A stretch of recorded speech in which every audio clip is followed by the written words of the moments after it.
Nakaranas ka na ba ng sitwasyon na habang mas lalo mong hinahabol ang isang tao, mas lalo siyang lumalayo? Parang habang ikaw ay todo effort, siya naman ay parang wala lang. At sa huli, ikaw yung pagod, ikaw yung talo, at ikaw yung nasasaktan. Pero paano kung sabihin ko sa'yo na ayon sa mga Stoic philosophers, ang tunay na paraan para makuha ang pag-ibig ay hindi sa paghabol, kundi sa pagbitaw? Yes, tama ang narinig mo. Minsan, ang pinakamakapangyarihang hakbang para makuha ang respeto at pagmamahal ng iba ay ang hindi sila habulin. Bago natin simulan, nais kong magpasalamat sa mga loyal kong subscribers sa patuloy na pagsuporta sa aking channel. Kayo ang inspirasyon ko sa paggawa ng mga bagong content. Kung bago ka sa channel ko, comment mo na kung taga saan ka. Marami sa atin ang lumaki sa ideya na kapag may gusto ka, kailangan mong ipakita. Kapag mahal mo, ipaglaban mo. Kapag gusto mo siya, gawin mo ang lahat para mapansin ka niya. Sounds romantic, di ba? Parang pelikula. Pero sa totoong buhay, madalas iba ang kinalalabasan. Habang mas nagte-text ka, mas hindi siya nagre-reply. Habang mas nagpapakita ka ng effort, mas nagiging malamig siya. Habang mas nagpupursige ka, mas lumalayo siya. Sa huli, parang nawawala yung self-respect mo. Parang nabubura yung dignidad mo dahil ikaw yung parang naghahabol. Habang siya, chill lang. Nang masakit pa, hindi lang sa relasyon to nangyayari. Kahit sa dating stage pa lang, ramdam na natin to. Yung tipong ikaw na yung gumagawa ng paraan para magkausap kayo. Ikaw na yung laging unang nagme-message. Ikaw na yung laging available. At siya, busy, hindi makasagot. O kung sasagot man, laging isang tanong lang, kamusta? Tapos ghosting ulit. Sa sobrang effort mo, parang ikaw na yung nauubos. Ngayon, bakit ba ganito? Bakit habang hinahabol mo mas lumalayo? Simple lang, human psychology. Ayon sa psychology, kapag mas madaling makuha ang isang bagay, mas hindi natin ito pinapahalagahan. Kaya kapag nakikita ng isang tao na available ka lagi, na ikaw na yung laging nag-a-adjust subconsciously, nawawala yung halaga mo sa paningin niya. Kapag hinahabol mo ang isang tao, ang ipinapakita mo ay, mas mahalaga ka kaysa sa akin, mas mataas ka kaysa sa akin, at handa akong isakripisyo ang sarili ko para sa'yo. Kahit hindi mo sinasabi ng direkta, yun ang vibe na nakukuha niya. At guess what? Wala nang mas turn off pa diyan. 3. Reverse attraction. Lalo na sa dynamics ng attraction. Kapag mas habol ka, mas takbo siya. Natural instinct ng tao na hindi tumutok sa isang bagay na pilit na ibinibigay. Kung titignan mo, halos lahat ng heartbreak na galing sa paghabol ay may parehong ending. Yung hinabol, mas lalo kang binaliwala. Yung nanghabol, nauubos, napapagod, at nawawalan ng respeto sa sarili. Dito pumapasok ang Stoicism. Sabi ng Stoicism, may dalawang bagay na laging dapat mong tandaan. 1. May mga bagay na kontrolado mo. 2.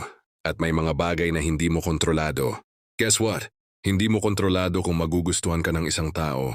Hindi mo kontrolado kung babalik siya sa'yo. Hindi mo kontrolado kung magiging loyal siya. Pero ano ang kontrolado mo? Ang sarili mo. Ang paggalang mo sa sarili.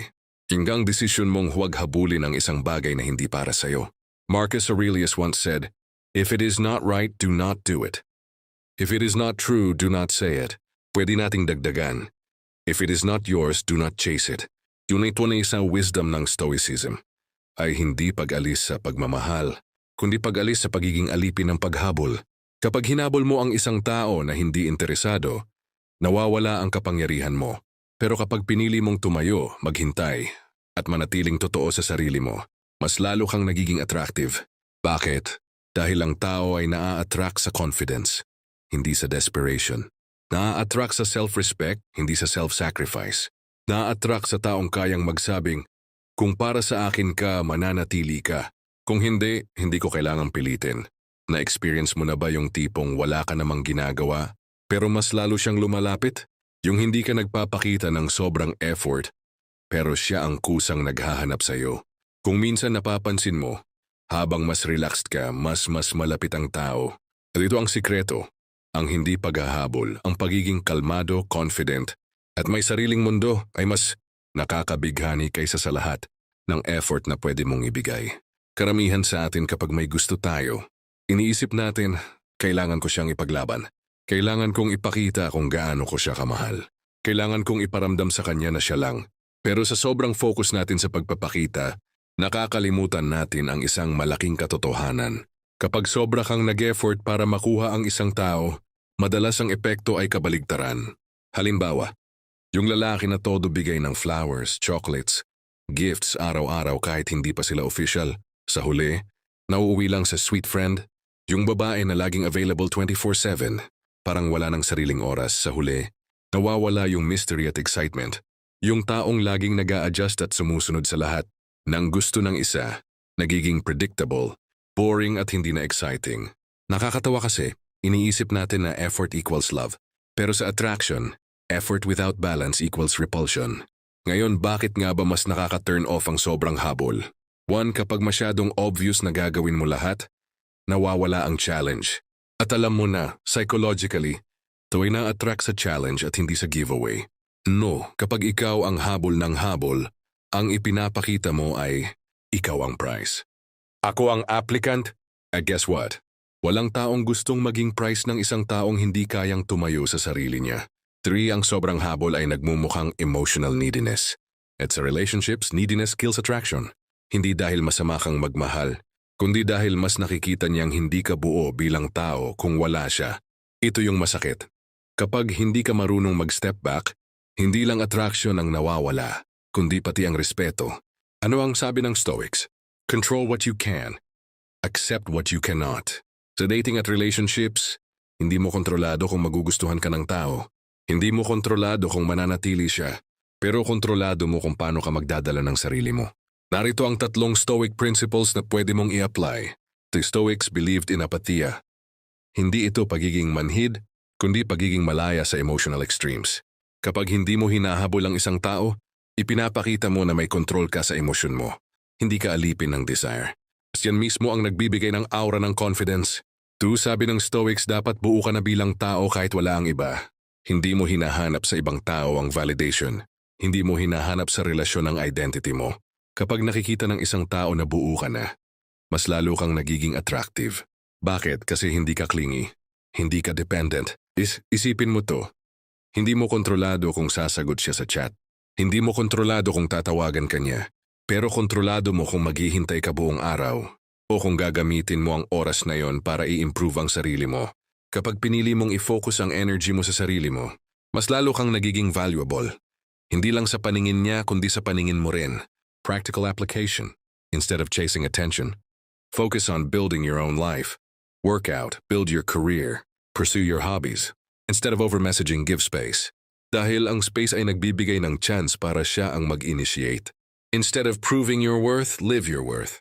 Dahil ang taong tunay na confident, hindi kailangang ipakita ng paulit-ulit natural na lumalabas. Na-experience mo na ba na habang mas nagiging busy ka sa buhay mo, mas lalo kang nagiging interesting sa ibang tao? Yung hindi ka naman nagpapapansin, pero sila mismo ang lumalapit. Ang sikreto? Hindi mo sila hinahabol. At dito pumapasok ang stoicism, ang mindset na kapag natutunan mong maging content at buo sa sarili mo, mas lalo kang nagiging attractive sa iba.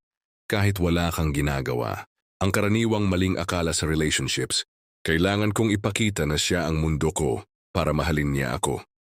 Kaya maraming tao ang nagiging sobra sa time investment.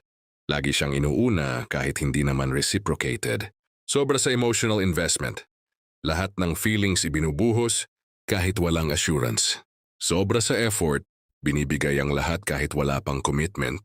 Resulta, burnout, imbalance, at madalas rejection kasi tao ay hindi naa-attract sa pagiging desperate. Tao ay naa-attract sa pagiging self-sufficient. Imagine this, may 2 tao. Yung isa laging online, lagi kang chine-check, lagi kang nandyan, at dahil palaging present parang nawawala ang mystery. Yung isa busy sa sariling growth, hindi palaging available.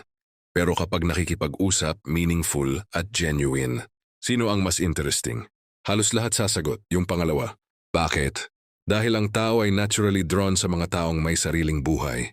Dahil ang tao ay naa-attract sa energy ng independence at self-confidence. Dahil ang taong hindi naghahabol ay may aura ng I am complete, with or without you. At dito nagiging ironic, habang mas pinipilit mong makuha ang isang tao, mas nawawala yung attraction. Habang mas relaxed ka at hindi mo siya hinahabol, mas lalo siyang curious at interesado. Ngayon, paano ginagawa ito ng Stoics? May ilang prinsipyo silang pwedeng i-apply. 1. Stoics believed na hindi mo dapat itali ang kaligayahan mo sa resulta na hindi mo kontrolado. Halimbawa, hindi mo kontrolado kung magugustuhan ka niya. Hindi mo kontrolado kung magiging kayo. Pero kontrolado mo kung paano ka magdadala ng sarili mo, paano ka magre-react at paano mo i-handle ang rejection. At kapag detached ka sa outcome, nagiging natural kang kalmado. At guess what? That calmness is magnetic. Turi para sa Stoics, ang pinakamahalagang bagay ay mabuhay ayon sa virtues. Wisdom, courage, justice, temperance. Kung ia-apply mo sa dating life, wisdom. Alam mo kung kailan ka dapat lumapit at kailan dapat umatras. Courage. May lakas ka ng loob na hindi habulin ng isang tao kahit gusto mo siya kasi alam mong hindi healthy. Justice. Marunong kang magbigay ng respeto sa kanya at sa sarili mo. Temperance. Hindi ka sobra, hindi ka kulang. Alam mo yung balance. 3. Isipin mo, panandalian lang ang lahat. Kahit ang crush mo, ang relasyon mo, ang attraction. Lahat temporary.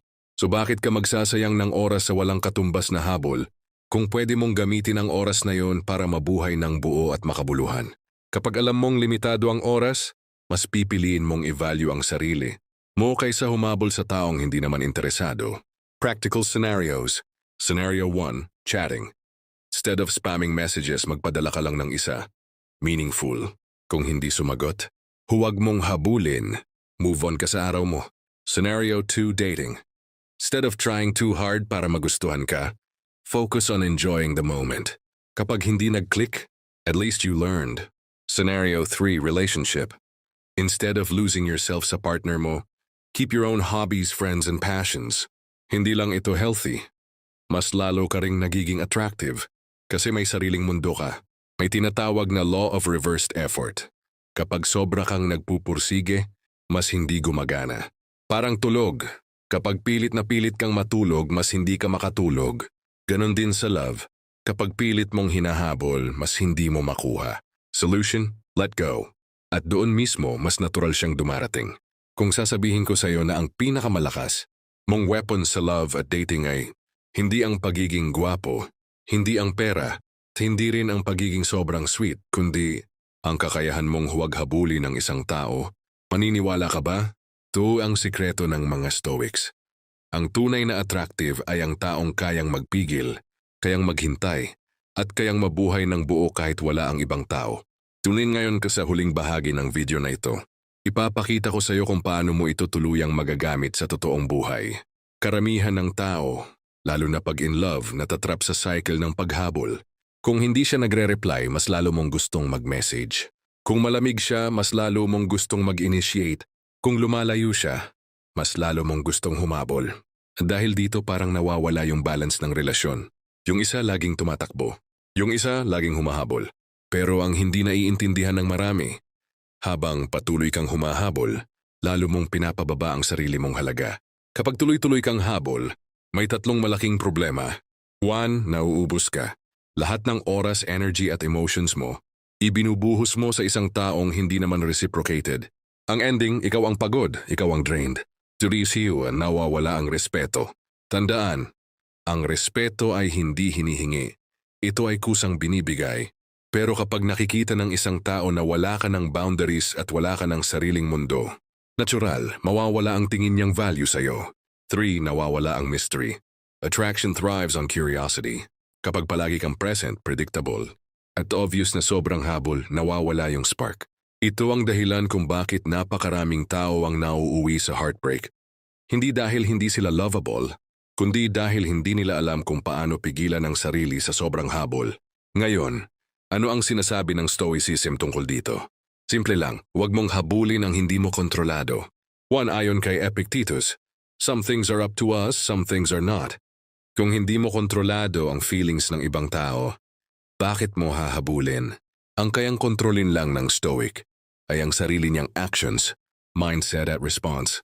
Kapag indifferent ka sa resulta, kung magiging kayo, ba o hindi, mas lalo kang nagiging kalmado, confident at attractive. Marcus Aurelius once said, "Conquer yourself, and you will conquer the world."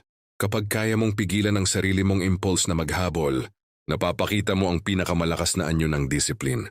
At yung disiplinang yan, yun mismo ang nagiging magnet ng respect at attraction. 3. Hindi mo kontrolado ang puso ng ibang tao. Pero kontrolado mo kung paano ka titingin sa salamin. Kontrolado mo kung paano ka mamumuhay araw-araw. Kontrolado mo kung paano ka magtatayo ng buhay na masaya at makabuluhan kahit wala silang lahat. At tandaan, ang taong hindi takot mawala ang iba, yun ang taong hindi kayang iwan ng iba. How to apply stoicism in love? Kung hindi ka niya nireplyan agad, huwag mong habulin. Respect their space. At gamitin mo ang oras para gawin ang mga bagay na nagpapasaya sa'yo. Kung malamig siya, huwag mong pilitin. Huwag mong gawing trabaho ang buhay ng ibang tao. Focus sa sarili mong growth. Kung iniwan ka, huwag mong ipagpilitan dahil hindi mo kontrolado ang desisyon niya. Pero kontrolado mo ang healing mo at kung paano ka babangon. Kung may natutunan ka sa buong video na ito ang comment mo sa baba. Huwag mong habulin ang pag-ibig. Dahil ang pag-ibig na totoo ay hindi kailanman pinipilit. Ito ay kusang dumarating sa tamang tao, sa tamang oras, at sa tamang dahilan. Kaya ngayong linggo, challenge ko sa'yo, ibalik ang focus sa sarili mo, ayusin ang katawan mo, palakasin ang mindset mo, higit sa lahat respetuhin ang sarili mo.